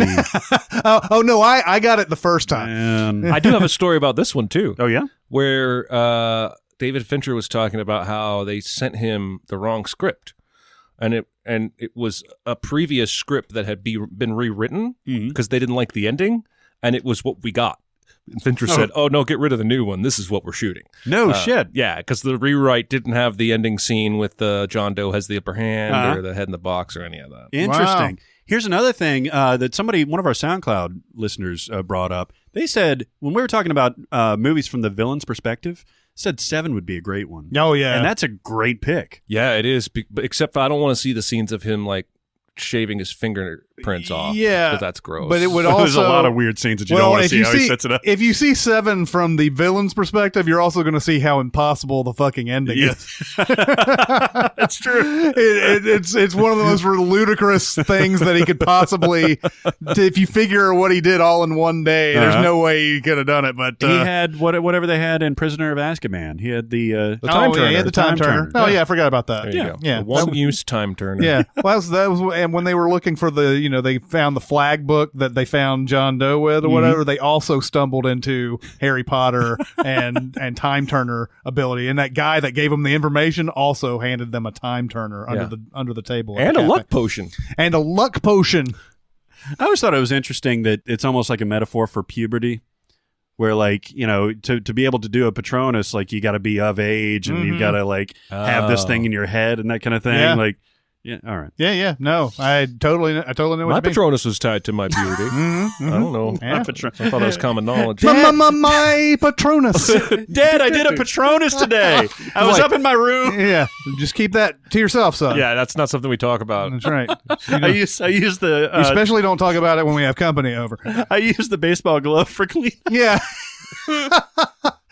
Now we're mixing all sorts of movies in together. All right, It's give us awesome. some So that was 7. The 15 seed for this. Oh. Fantastic Mr. Fox. Yeah. Oh, nice that he got in there. fantastic Good for movie. him. And so, therefore, we have some matchups that are unfucking real. And all right, so Back to the Future is going to face off against Two Towers or All the President's Men. The 2 and 15, The Matrix versus Fantastic Mr. Fox. Yep. Oh, wow. This one right here, I've compared these two movies all my life as long as they've been out. Mm-hmm. The Usual Suspects versus 7. Yeah. Oh, geez. Oh, my God. I saw them, in 95, I saw, them Usual Suspects, then 7 came out, and I've always tied those movies because of Kevin Spacey. Oh my God, that's just wrong. This is the wrong. only one. This is the only matchup from the first round that is in the same year. Well, it's a tough one, you dick. The 4 and 13 is Empire Strikes Back versus Boogie Nights. Oh, wow. That's wild, isn't it? Well, they both have so much sex, too. Yeah, they do. 5 and 12 seed, The Incredibles versus Monty Python and the Holy Grail. Yeah. Right? Yeah. The 6 and 11 is Ex Machina versus The Descendants. Yeah. Oh, wow. That'll be tough, too, Yeah. in a weird way. Yeah. Mhm. The 7 and 10 is Zero Dark 30 versus Brokeback Mountain. Yeah, that's an interesting one. It's a very interesting one. Mhm. Both have characters named Osama. They do. They do. Sorry. And then the 8-9, Musically Inclined. Yeah. Amadeus versus Whiplash. Yeah. Oh, wow. Wow. Yeah. So, See, I don't think I could have done any better. I think this was probably hard as shit. And I respect the effort that you went through to seed this, even though a few of these I'm going to want to punch you when we're done. right. And once again, reminder, this is all based on our consensus picks, Yep. not what we would do to act if we were an actual committee and go in and actually rank these movies. We would probably rank some of these higher, some of these lower. Yeah. But that's not how this went. This is almost like, but their year was their conference. Mm-hmm. Yeah. And the conference when you win your conference, you have a automatic bid and you're in there. And when all a conference is really strong, they get more into the tournament than a weaker conference. Yeah. So I like it. So I like it the too. synergy here. My only fear is that the people who hate sports are out there going, fuck this. What are these numbers? I don't understand these numbers. But when we get into the matchups, when we get into bickering and deciding, I think it's going to be fun for the whole family. Yeah, exactly. Yeah, I can't wait either. And some of these are going to be really rough on us. And then we don't even know how the next round will look like. Right. Yeah, right. There's going to be it's going to be some just rough, tough ones. Going to be even it's going to crazier be ones. unbelievable. And then when we get down to that final four, it's going to be very hard to even choose. Well, the issue with this is that there has to be a winner. Like once you leave somebody behind, once you leave a movie behind, something like The Social Network versus American Beauty. I love American Beauty. And if it were up against, something else, Animal House, I would love to see it go up against something down the road. It's going to be very difficult for me to vote against The Social Network, though, So you have to keep those things into consideration. This has got maybe some momentum going forward. Maybe it could, if it gets past this matchup, maybe it could actually But The go. Social Network does not have the greatest footage ever shot of the floating bag. No, it really doesn't. These are I wish it did. Just a taste of the kind of arguments that we'll be having in the weeks to come. I'll probably look and see on this, but I know Fincher's in here twice, Paul Thomas Anderson's twice, Damien Chazelle's twice, Spielberg's 8. Yeah, I think something like that. And then Milos Forman's got a couple. If One Flew Over the Cuckoo's Nest prevails, and then this is good stuff, man. There's a lot of Spacey in here too. Yeah, a lot of Spacey. You have 7. Rob Usual Reiner, Suspect. of course, Yep. who dominated those '80s discussions. Yeah. Has a lot of movies represented here. And we've got a good dose of comedy in there. I would have liked to see more comedy. I would have loved to see This Is Spinal Tap. Yeah, well, and I was about to ask. I can't remember what we did with This Is Spinal Tap in that episode, but did we not even consider it that year? No, I think I voted for it. Yeah? Because that was 84, wasn't it? Yeah. Yeah, I think I voted for it, but we ended up with... No, I voted for Amadeus that year. Okay. So, yeah, I mean, it was I in voted there. Spinal Tap. You guys Spinal voted Tap. Amadeus. That's right. Okay. Right. Yeah, that's one that I probably would have liked to seen find a way to get in somehow. I don't know if it would have won, but I would have liked to have seen it try. It's going to the NIT this year. That's the best it can do. Well, and there's a lot of movies. There's some great movies like Raging Bull. Yep. And, those type of movies are not going to be in this at all. And Raging Bull, obviously, probably deserves to be in here. There's a lot of movies that deserve probably. But, again, it's our consensus, not the, how we would do it if we were to actually look at lists 75 to 2016. Yeah. And just condense them all into one thing. So, there any other ones that you think were snubbed? One that there's 2. I wanted Election to get in here. Yeah, but that's another Election one I saw was in missing. such a loaded year that it just didn't make the cut. And the other one was Terminator 2, T2. Yeah. And that was literally the last one out. Yeah, I'd have to, again, I still haven't even looked at it. I've only just heard the list. Yeah. So I can bitch at you later tonight in email about which ones I think you snub. But just off the top of my head, Tank Girl's the only thing I can think of. Yeah. Bad Santa. Bad Santa for sure. Is there any Kenneth Branagh on this list? No, there's not. No. I thought about Wild Wild West. As an actor, he might be in one of these somewhere tucked away. Yeah, I can't think of any as an actor either, because most of the ones he acted in that would be good enough would be ones that he directed. Yeah. This episode is brought to you by Audible. Yes. And so Audible is where you go and you get your audiobooks, man. Yeah, there's a lot of people that are choosing to read their books with their ears these days. My wife is one of them. She goes to the gym. She moves around the house, cleaning, doing laundry, folding laundry. She's almost always got her phone out and some kind of Audible audiobook playing because it's easier. And then she will, in free moments, sit down and still read a physical book. She's a big paper book, physical book fan.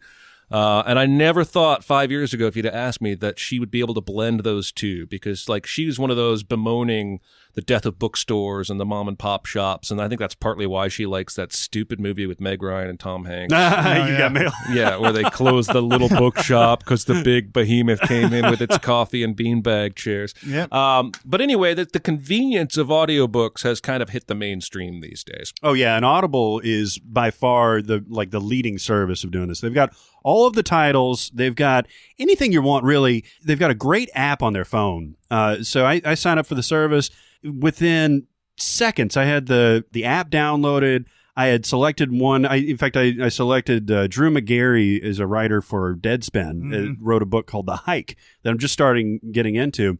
Awesome. Like, it was done in just a minute. I was listening to it. I was off and running. You could take it with you on your phone. I mean, it's the most convenient and the broadest spectrum of titles. What a world we live in now that we can be able to do this type of stuff. And I just think about these long trips that you might want to get into, these big, get in the car and you're driving, 1,000 miles or whatever. Yeah. And you just sit there and listen to usually somebody really good narrating one of your, could be your favorite book by the end of it or whatever.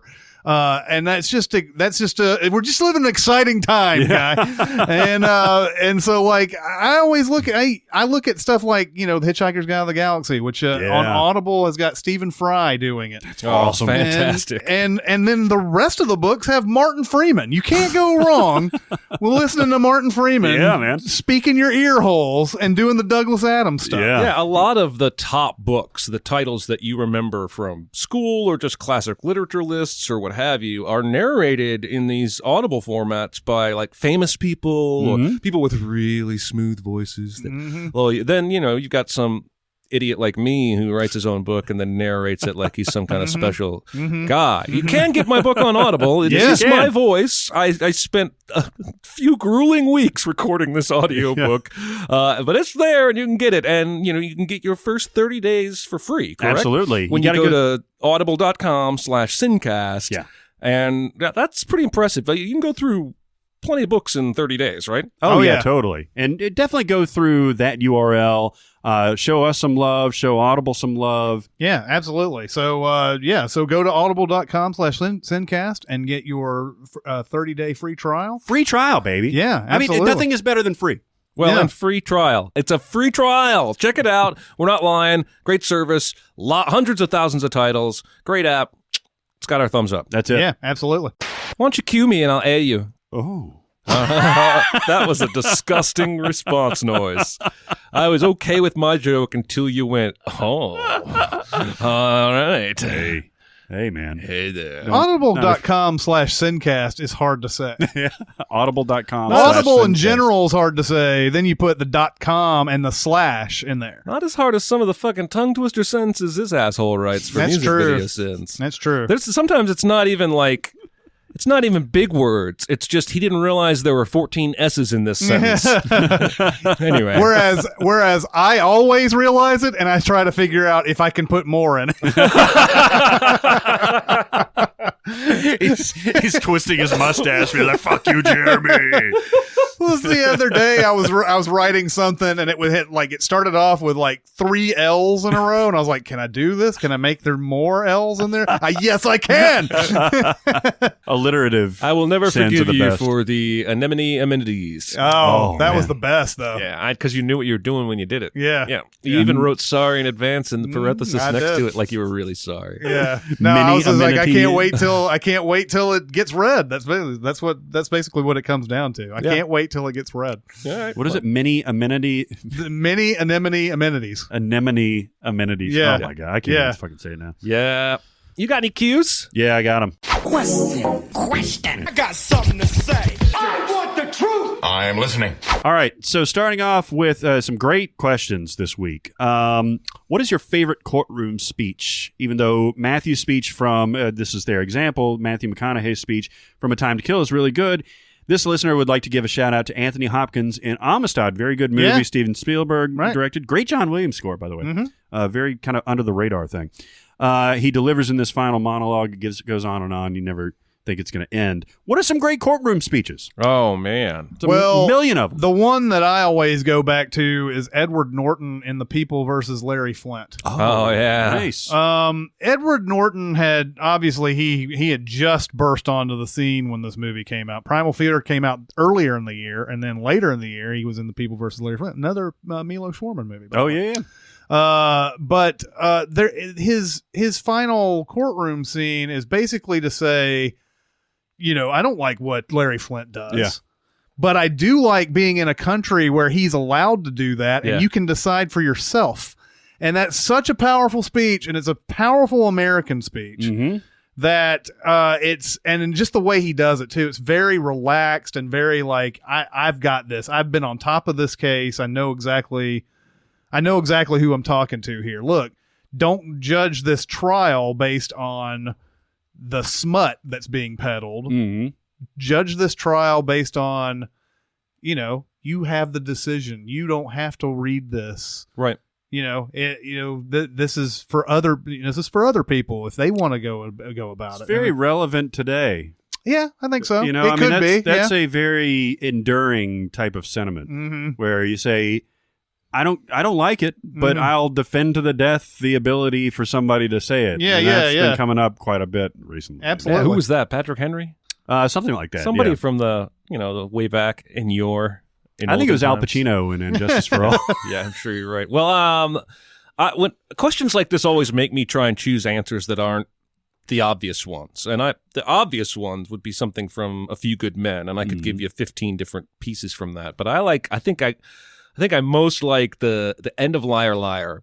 When the Jim Carrey's client wants to go after custody because she'll get more money that way, and Jim Carrey's losing it morally. He's like, you said he was a good father, and he basically tries to get the case thrown out, object to himself, and at the very end of the speech, the judge threatens to throw him in contempt. And Jim Carrey goes, I hold myself at contempt. Why should you be any different? Yeah. And it's got a break of heart in there. This is one of those weird movies that would be plenty hilarious if it didn't, but it's got 3 or 4 little moments where Jim Carrey shows some real heart here, and he's just kind of realizing, I hate what I've become. I hate who I am. And he's okay with being contemptible at this point because he's accepting this is what I am, but I have to accept that before I can change it. So that was the first thing that came to my mind. Well, and I love too him going in and being like, "This guy's a great father, and children are not leverage." And then of course he gets pulled out later on, and he's like, "I'm Jose Canseco. I'm Jose Canseco." So great. By the way, just to interject, it was Evelyn Beatrice Hall who wrote under the pseudonym of S.G. Tallentire, wrote a book or biography called The Friends of Voltaire, and Hall wrote the phrase, "I disapprove of what you say, but I will defend to the death your right to say it." Tallentire? S.G. Tallentire. You would think S.G. Tallentire. You would think Evelyn Beatrice Hall would be okay, but it was probably because she was a woman. S.G. Tallentire, penny picker. So she became S.G. Tallentire to sound like a man. You're saying it wasn't Patrick Henry. It wasn't Patrick Henry. He was just the give me liberty or give me death guy. Yeah. Those very similar quotes. So it's the Friends of Voltaire. There's a Voltaire biography there that Friends of Voltaire. You learn so much on this podcast. That sounds like a hipster underground college poetry club. Yeah, man. Friends of Voltaire. Man. Midnight at the cave. It's like Dumbledore's army. Yeah, exactly. We're friends of Voltaire. The quote is often misattributed to Voltaire. Oh, yeah? Because of this And book. to Patrick Henry. And to Patrick Henry. At least in this room. Yes. I got a courtroom speech that's kind of maligned over the years, and it's Al Pacino's speech at the end of Son of a Woman. Oh, yeah. It's not necessarily a courtroom. It's in this adjudication hall in front of the student body at Baird Academy. And yes, okay, the hoo-ah has become just a joke, basically. He got the Oscar in a loaded year. It's kind of a lifetime achievement. But he does have a good performance in that movie. He does. It is over the top. It's very Pacino-y. But that last thing where he's defending Charlie, who is Chris O'Donnell? Chris O'Donnell. It's full of heart, and it's full of like you go through this whole thing with him and everything, and he's just like chewing into it, and he's doing his Pacino thing, and he's like, out of order. I'd show you I'm too fucking blind. I'm too old. I'd take a flamethrower to this place. And then he calms down. He's got this great like ups and downs and peaks and valleys, and it's like, bad man. What is a bad man? That kind of thing. And it's just like, man, at the end of it, where it's like, these charges are dismissed. I get chills on that. That's good stuff. Yeah, good this stuff. was the beginning of Pacino being like that in every movie, though, because after he won the Oscar, it was just like, okay, every movie except for like Heat. Well, even Heat, Heat, he did. You got your face all the way up in it. Yeah. She's got a great ass. Well, what was it was And Justice for All that he made that first out of order. I'll show you out of order. You're out of there's order. always been yelly Al Pacino. Yeah. Attica, and this whole trial's out of order and all that. But once he did Son of a Woman, it was like, I'm going to do that in everything now. Like Devil's Advocate is the biggest. Except for Donnie Brasco. He doesn't really do much of it in Donnie Brasco. Yeah, Donnie Brasco and Heat, he does it very sparingly and everything. And of course, there's probably 50 other movies he doesn't do it in, but that's when we know. City Hall, that's one we were watching. Yeah, there was a palace that was the city. Anyway, Chris makes these innocuous comments from trailers or from movies, and I'm like, "What the hell is that?" And like, he'll have by the time I get that sentence out, he'll have it pulled up on his phone. Like, shit. It's awesome. I believe it. Next question: what is your perfect Batman movie cast and crew? Now, this is interesting because Lego Movie Batman just came out. We all saw it. We just did a mini pod on it that you've probably listened to. There are so many iterations of this that it's kind of hard to really make a fantasy cast and director, but we're going to try to give it a shot. What do you think? Well, and in recent news, just to further color and confuse things, I think part of what spurred this was Ben Affleck stepping away as director of the next Batman movie, and now they have since replaced him with Matt Reeves, who directed Dawn of the Planet of the Apes and War of the Planet of the Apes, and should be a decent choice, at least track record-wise. But we're starting from scratch. We're throwing out everything DC is doing right now, and if we had the power as executive producer to pick a director and cast and direction, that's what we're doing here, right? Yeah, it's a whole different story. It's a blank slate. Yep. So who wants to go first? Go for it. Oh, I'll go first. All right. So the director is going to be Gareth Evans, who did The Raid and The Raid 2. Okay. Nice. Because I want to see a Batman movie done with that kind of fighting style. And I don't care if it means we have to recast Batman. I don't care if it means we have to train the actor who plays Batman in actual hand-to-hand combat. But that's the look we're going for. Yep. Combat that feels real and looks like it hurts. And I'm casting Josh Brolin as Batman / Bruce Wayne. All right, why? Because that's who I wanted before they cast Ben Affleck. When I knew they were going for that 40s-ish. You wanted like the grizzled-ish version of him. Yeah. All right. Yeah. I could dig it. I like that Batman more. There's more potential there. We've seen the beginning story too many times. Whereas an older Batman can take on a Robin or a Nightwing or can have a Robin killed. There's all different places we can go with an older Batman that we can't with the younger. And Brolin has shown he can do action with Oldboy, right? Yeah, I think so. I just think he'd be a good choice. For Alfred, I have Michael Gambon, nice. the second Dumbledore, who I think would be a nice, stately who was Alfred. the narrator in Hail Caesar. Yeah, for Josh Brolin. Yeah. So oh, wow. That would be interesting. Yeah. That was a weird tie. Yeah. You got one of your segues to work. Commissioner Gordon's going to be Chris Cooper. One of my favorite actors ever. I think he could spit some good Gordon dialogue. And I would go with probably Hush as the villain, who is this, he was a childhood friend of Bruce Wayne's, grew up in privilege, grew to hate his parents to the point where he tried to kill them, but it didn't exactly work. Hates Bruce Wayne because Bruce Wayne actually successfully got his parents to die. And he's super smart and manipulative and basically uses other villains to do his bidding for him, which would give us a chance to see a couple of different styles of villain tactics or fighting and then end up with this mastermind revealing himself to be Bruce Wayne's childhood friend. I have Paul Dano playing that character. Yeah. Nice. So I think that would be pretty neat.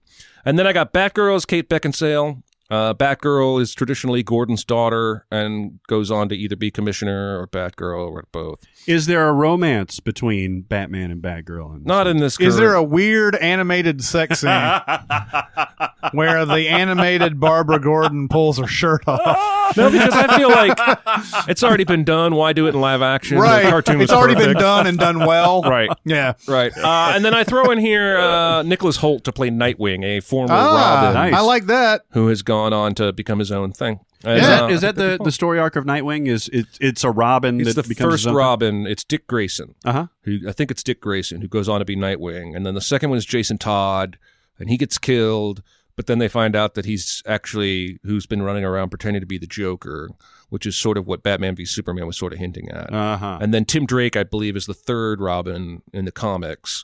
But there's a never-ending supply of Robins and Batgirlses and Nightwingses and somehow and people whatnot. keep signing up for this, even though it's got a high mortality Yeah, I'm risk. just saying. I'd like to explore. I think it would be neat for once to see somebody that used to work with Batman and was mentored by him come in as his own hero like a Nightwing and help out like an equal. I think that'd be kind of cool. Mm-hmm. That's a good idea. Well, speaking of actors that can handle the type of physical requirements as this, I think a perfect Batman would be Idris Elba. Yeah. Wow. He has. So what I'm going for is intimidating, right? I mean, this guy can pull off physically intimidating. He's got an intimidating presence. And he's just such a great actor that he can bring like gravitas to this. And there's no two ways about it besides the Lego Movie Batman and maybe Adam West Batman. This is always going to be a dark character, and it always works best in a dark universe unless it's super camp or, making fun of how dark he is, writing metal rap songs. Somebody like responded Body to a Count. recent podcast where we were talking about, I think we were talking about the Raid characters and how because they knew the actual martial arts, you can do these big long takes. And somebody responded and said Idris Elba is currently in the middle of like 8 months of training in like Tai Chi, whatever, or something. So that makes even more sense if he's actually doing some kind of training along those lines. That would be awesome. I don't know all the actors do, but you got to have somebody that is willing to really like get in there and do. I mean, somebody like Tom Cruise can get away with doing that kind of thing. Tom Cruise's Batman would be the worst Batman. Yeah. But He's a short Batman, maybe not much shorter than Michael Keaton. Exactly. I've got a visionary director that I think can literally do anything at this point. Alfonso Cuarón. Oh man, I would love me some Cuarón Batman. And two simple reasons. First of all, he can do franchises because he did Prisoner of Azkaban, the Harry Potter series. Second of all, can you imagine those long takes that he did in Children of Men in a Batman type of context? Yeah. Like where you can actually see the action unfold and you can get some perspective and, where people are and that kind of thing. Well, I and think he's he'd be really awesome. good at tension building. Yeah. And we've talked about that before. And a Batman movie could use some of that, I think, in a hard way. Yeah. And he's also great with tone. Like the tone of Azkaban is it's just the right amount of darker than the previous, right? But it's even darker than Goblet of Fire that comes after it. Yep. And he's just got a really good sense for that kind of. I really like that pick. Yeah. All right. Here's what I like. I like the Riddler. I like the Riddler as a concept because I like super smart villains and super smart villains that play smart, not fucking Jesse Eisenberg as Lex Luthor. Yeah. Or Jim Carrey as the Riddler. Carrey as the Riddler. Like I want somebody with a sophisticated plot, a Hans Gruberish type of plot that has something behind it. And I think you can actually spend equal time, and I think somebody like Cuarón could do this, spend equal time with the villain and the protagonist and make this work. And my pick for the Riddler would be Michael Fassbender, which would also bring gravitas to the role. Can you imagine he'd him look good in that Idris Elba? classic costume with the cane and hat? Yeah, right. He'd look good in that. Yeah, I think it'd be awesome. A couple of other picks. Al Pacino as Commissioner Gordon. Okay. Set it back in New York. Hoo-ah. Yeah, exactly. Call me Have it make us Batman. feel- Hoo-ah. Yeah. But I mean, you could see like Idris Elba in his bat suit up on top of the building, with the bat signal out there, with Pacino squaring off with him, figuring out, what his purpose is and how he fits into Gotham City. And I'd move Morgan Freeman to Alfred. I think since he's already been Break Lucius everybody's Fox, continuity brain, right? exactly. But I mean, he's a perfect elderly statesman for and good guidance. I mean, you got Morgan Freeman telling you what to do, you're probably going to follow it, right? Yeah, well, generally, unless you... Well, never mind. I think it is nice to have a love interest properly balanced because that's what grounds Bruce Wayne to the world. Sex. Sex. And I think Emma Stone could pull this off. Wow. Borrowing from Spider-Man, a little bit from Column A. Yep. Yeah. Who was your Batman again? Idris Elba. She's a little young for him. Yeah. I'm not saying... what is she, 28-ish? Somewhere around 28. Yeah, what is he, 40? He's in his 40s.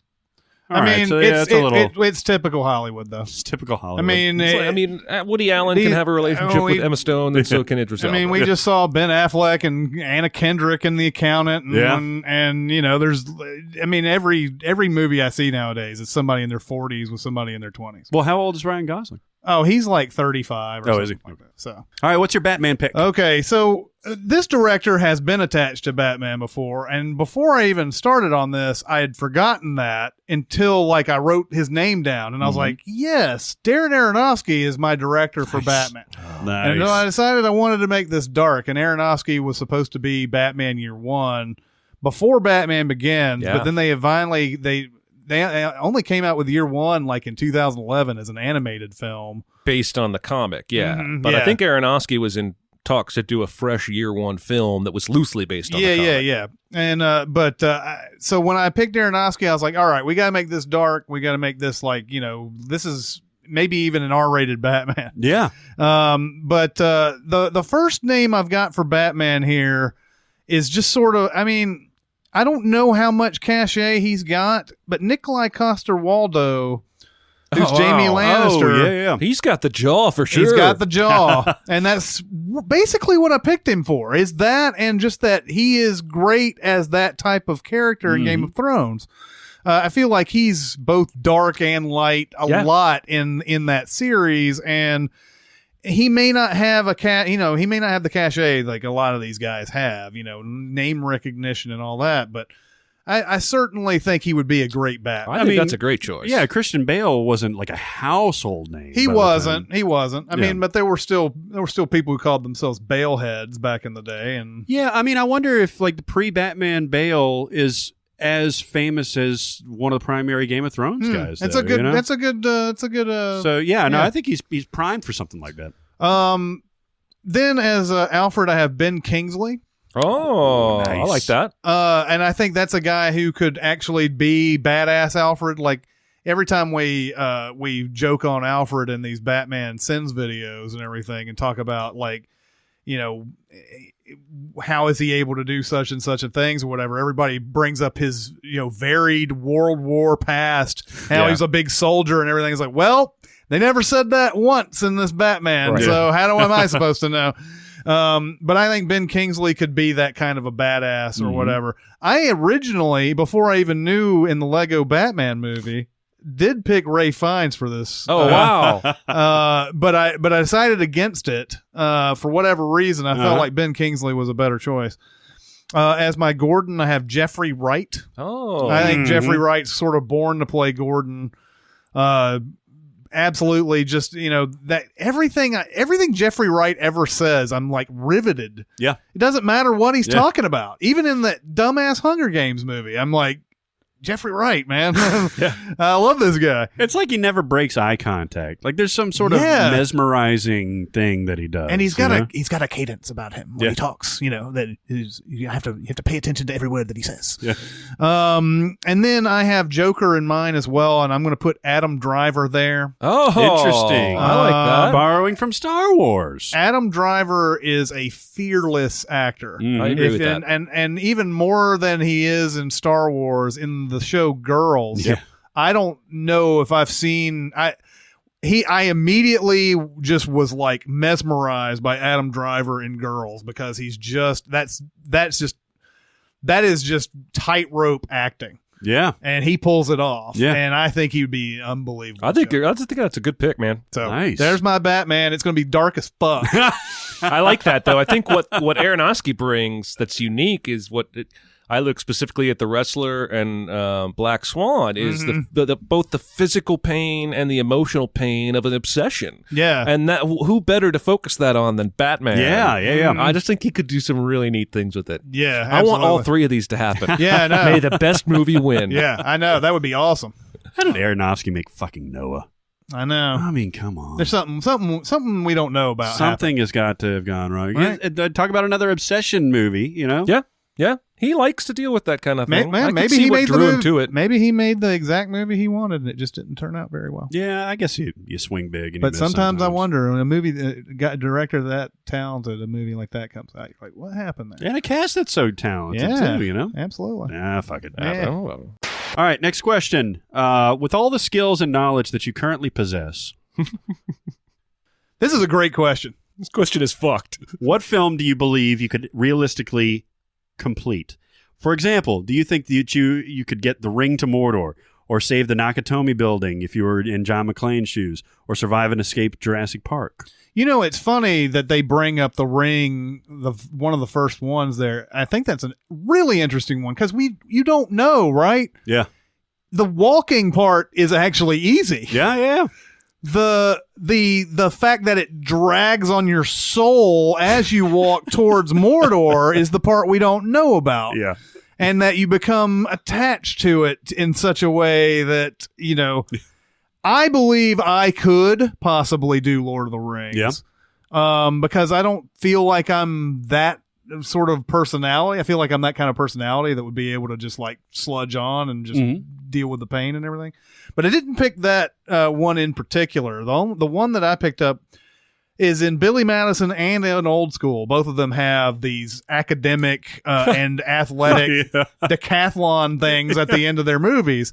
And those endings, by the way, we don't pay attention to how fucking silly those things are, by the way. We just like hope that they win in the end and everything. But to like Billy Madison has to pass high school by like doing one scene of Shakespeare or running in a race against Bradley Whitford, or like these like very random tasks and whatever. In Old School, it's like they have to do a debate.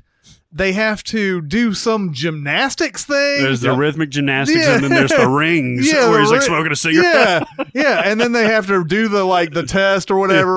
They have I still can't believe that nobody knows anything's going on during that scene. They're all holding their ears at the same time. Great test. Good test. But I believe with the knowledge and skills I possess, I could easily pass those. Nice. I want to tell you something. I could survive a zombie apocalypse.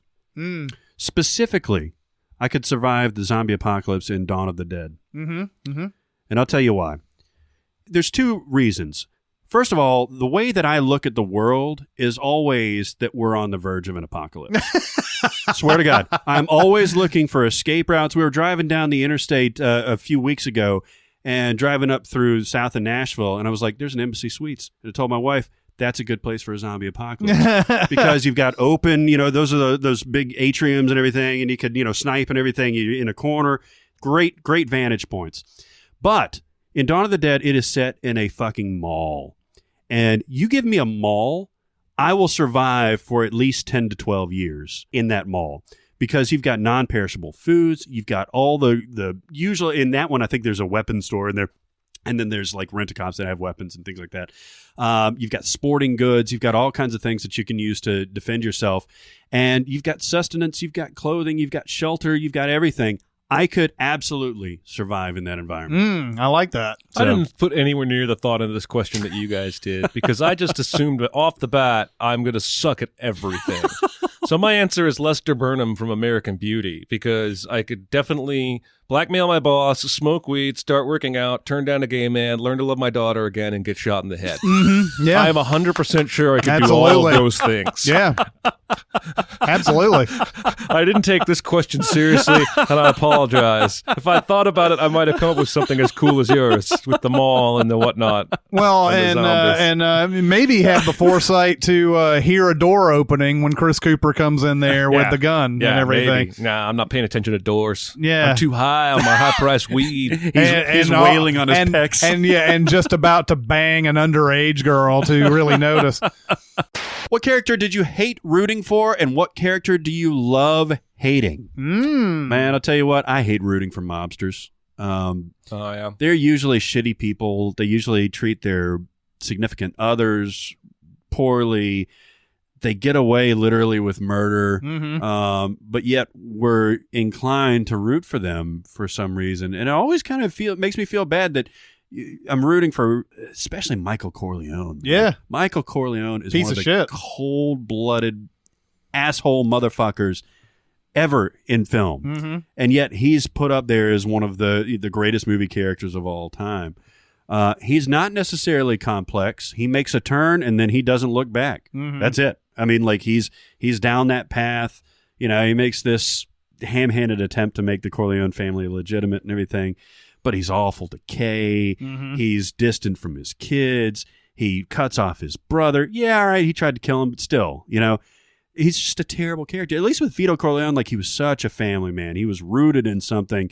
Like he was trying to help out his friends. Michael Corleone don't give a fuck. He's out there. So that's a character that I do root for, but I don't like it. And a character that I love hating is Calvin Candy in Django Unchained. Leonardo DiCaprio's character. Very rarely seen somebody so loathsome and reveling in it, and you got to give it to him for the performance, but man, you just want that guy to fucking die painfully and awfully and that kind of thing. Yeah, that's a good pick. Mm-hmm. I love to hate Dolores Umbridge. Oh, yeah. Oh, nice. Because I believe every scene she's in that movie is elevated because of her presence and the actress's performance. But she's evil. Mm-hmm. Yeah. She's eviler than Voldemort in my book. Yeah. She's evil. I think there's a lot of like Goebbels comparisons with her. In those because Voldemort is generally a Hitler stand-in or whatever. Interesting. And a lot of people have sort of, I think, compared her to Goebbels in that. So it's Imelda Staunton is really good in that. Yeah. Mm-hmm. Oh, yeah, she's fantastic. And the people I don't like rooting for or hate rooting for, I'm going to go right back to old school. Oh, really? I think if you take a step back, those three main characters are all assholes. They're awful. They're awful. They're terrible people. And they almost every single one of them does something almost irredeemable. Yeah. And yet by the end, we're rooting for them to win this thing so they can keep being an illegal fraternity. One of them sleeps with an underage girl. One of them breaks a promise to... Unknowingly. We'll give him a pass on that. I agree. One of them breaks a promise to his wife, gets wasted after drinking beer, interrupts a Snoop concert, goes streaking down the middle, ends up causing a rift in his marriage. And then the other one's Vince Vaughn, who the entire movie is just a dick. Oh, he's pushing horrible. for this, fraternity they lost. And they're breaking the rules. Like, there's almost nothing to root for or redeem any of them. And I feel very, very much the same way about Billy Madison, actually. Yeah. But we'll save that for another talk. They're only slightly better than Jeremy Piven's character. And I guess that's how... I mean... Because they didn't offer Because bribes. Piven is really, really if you bad. read into that, they gave him shit in college. Yeah. They gave him hell. They picked on him. They were bullies. Mm-hmm. So at worst, he's getting them back by enforcing rules and maybe bribing a student. Yeah. But, that's not to say he's that much better than they are. Everyone in this movie is an asshole, except for the women. Yeah, that's true. I hated rooting for nearly everybody in The Big Short. Oh, yeah. Much like mobsters or whatever, but these guys are doing legal things. Mm-hmm. But, these are guys who found a weakness in the market and said, we're going to profit off of it. And everybody else in the world who has, we are rooting for people's houses to, foreclose, basically. Now there are some characters in there, like the Steve Carell character, is sort of conflicted on this and everything. And there's a while there he actually doesn't even want to pull the trigger. Now I don't know how true that is to real life. I don't know if that was a way they tried to make him more relatable or likable or whatever, but I have a feeling in real life those guys didn't give a fuck one way or the other. And that's why there's a great scene. That's a great scene in The Big Short when they go and Melissa Leo has that cameo. They're trying to figure out why they won't downgrade. They keep getting an A+ rating. Credit rating. Credit rating. Yeah. They keep trying to get that to go down, and she says, "Well, are you sure that you guys don't just want this for yourself, and that's why you're because you're blaming us for that?" And I'm like, "Yeah, exactly. Yeah. You're trying to exploit a thing in the market here." And then you have, all these characters are likable in their own way, but at the same time, they're also, they're profiting off of everybody. Yeah, and they come out and say it. Yeah. Like, hey, the only one who's like comes out and just says "fuck it" is Gosling. Yeah, exactly. I loved hating Buddy Ackerman in Swimming with Sharks. Kevin Spacey. Nice. This is the most unreasonable someone can get as your boss that you can possibly. I mean, I think we've discussed the scene before, but there's a scene where Frank Whaley is trying to date the Michelle Forbes character, and they're out on a date, and Kevin Spacey calls him and says, "There's a bad article of me in this week's Variety or whatever. I need you to go around town and buy every copy and rip them up." And so he basically forces this guy to go around. Who knows how in the world he buys all the varieties or whatever, but you see him it's like a slow cross dissolve transition. He's ripping up every variety and putting them in the trash.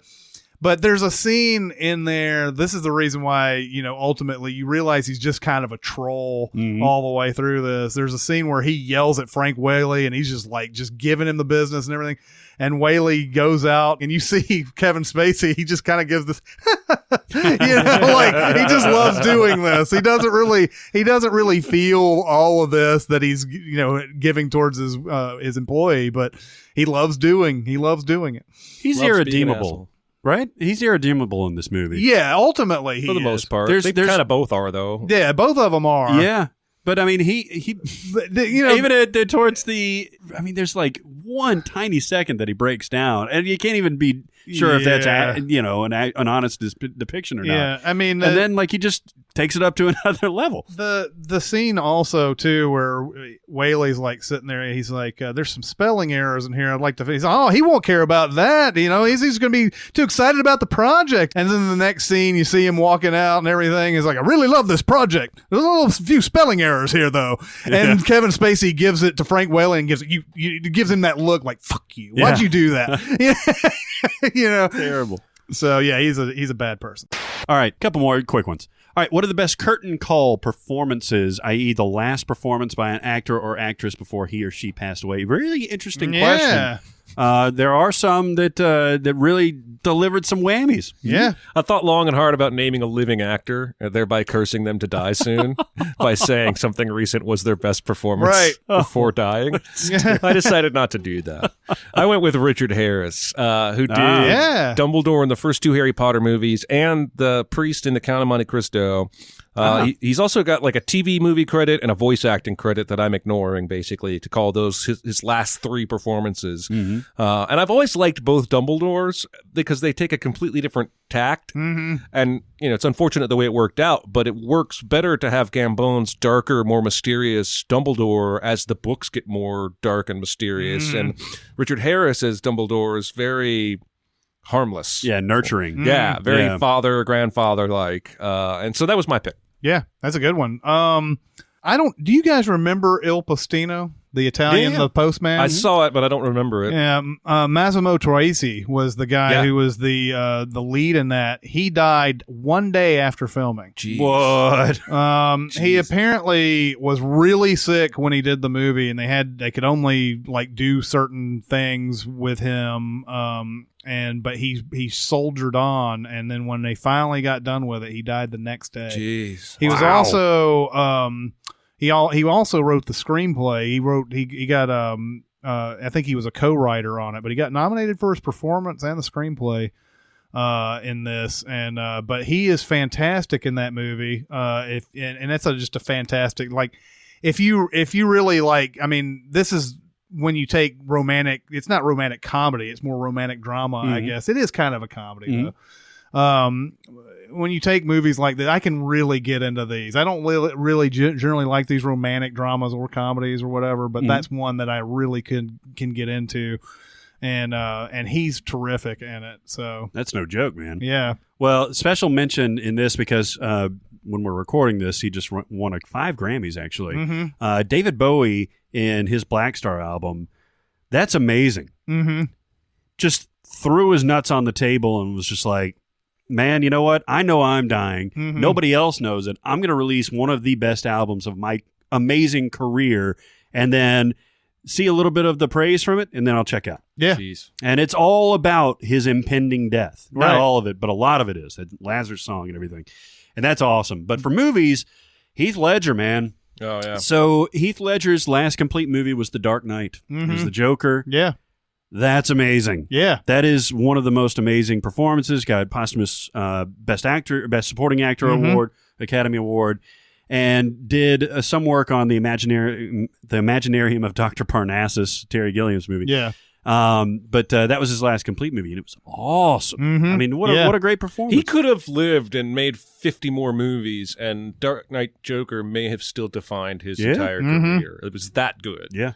So that's an excellent pick. Yeah. Yeah. I mean, it's totally the converse of what Nicholson did with the Joker. The Joker is another notch in his belt, and Ledger's Joker is like the top of the mountain. Yeah, it's an interesting question too, because a lot of these guys, when they a lot of these actors, when they have their last movie, it's often something very bad, like Raul Julia in Street Fighter. Oh yeah. I mean, and it's those are unfortunate last movies and everything. There's of a great actor and everything. Although Julia does have the great line where he tells, I think it's Chun-Li, where he's like, when your family died, it was the most important day of your life. For me, it was just a Tuesday. Wow. I like that you have a line locked and loaded. Well, that's the one that everybody comes up with when they talk about, well, there's this one thing. So last one. What is your favorite character in a movie that never speaks? Don't speak. No, just what? Yes. I'll amend this too because I just watched Mallrats and love Clerks, love Chasing Amy. I'll amend this to almost never speaks. Silent Bob. I mean, it's in his name. Yeah. The only part about Chasing Amy where the title comes from is Silent Bob's, that I don't really like is Silent Bob's speech there. Because unlike what he does in Clerks and Mallrats, those are just brief, little staccato compelled things. To speak. Exactly. And with Chasing Amy, he goes on. Chasing Amy. On and on and on. Yeah. And yes, it's good, but it's kind of like you just want like a little Silent Bob. That's the whole thing.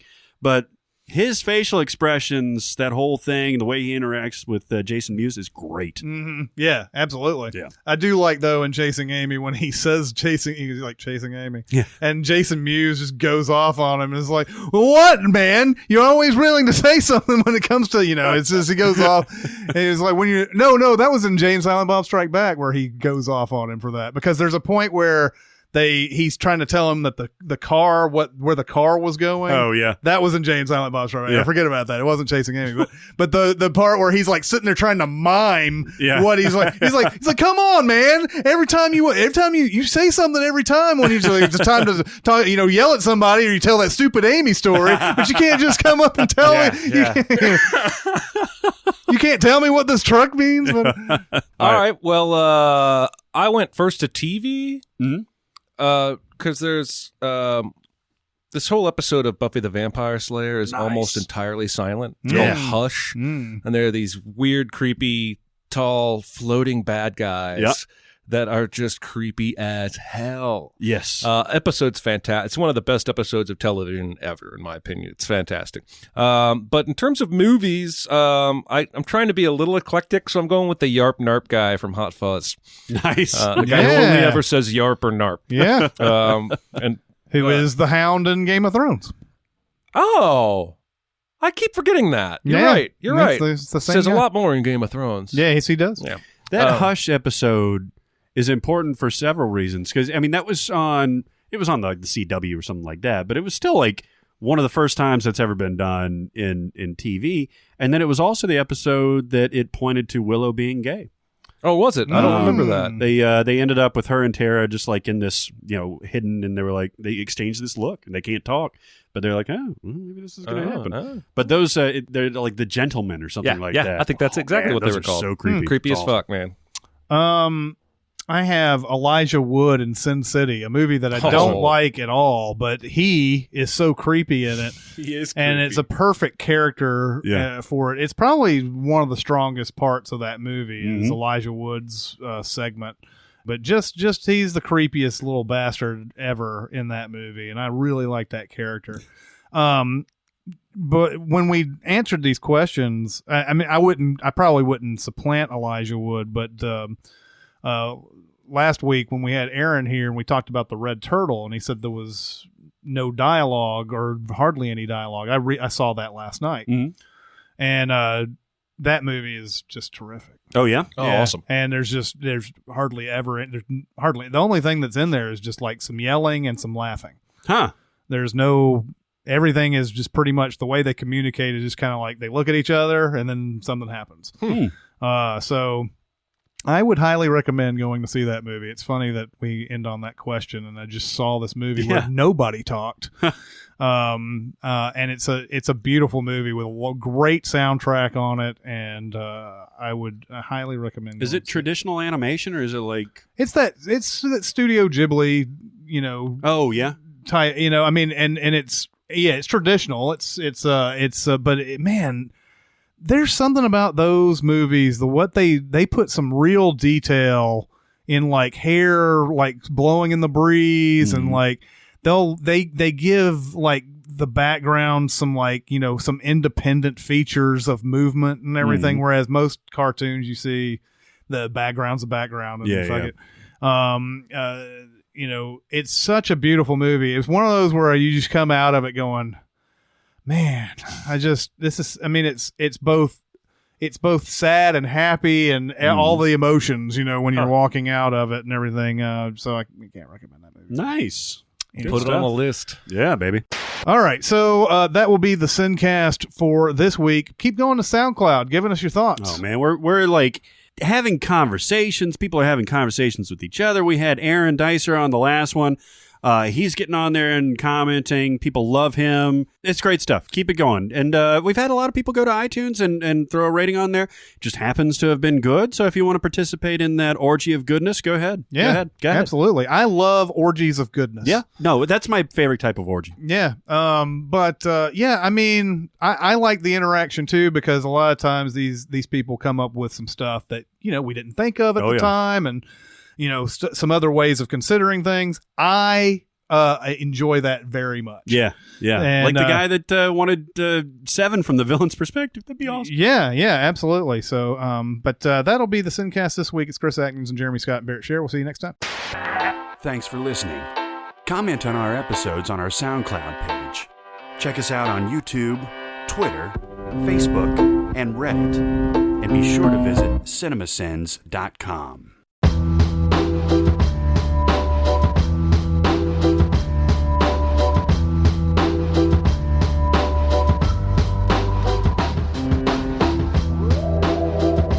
That's a lot of shit, man. Let's do this shit. All right.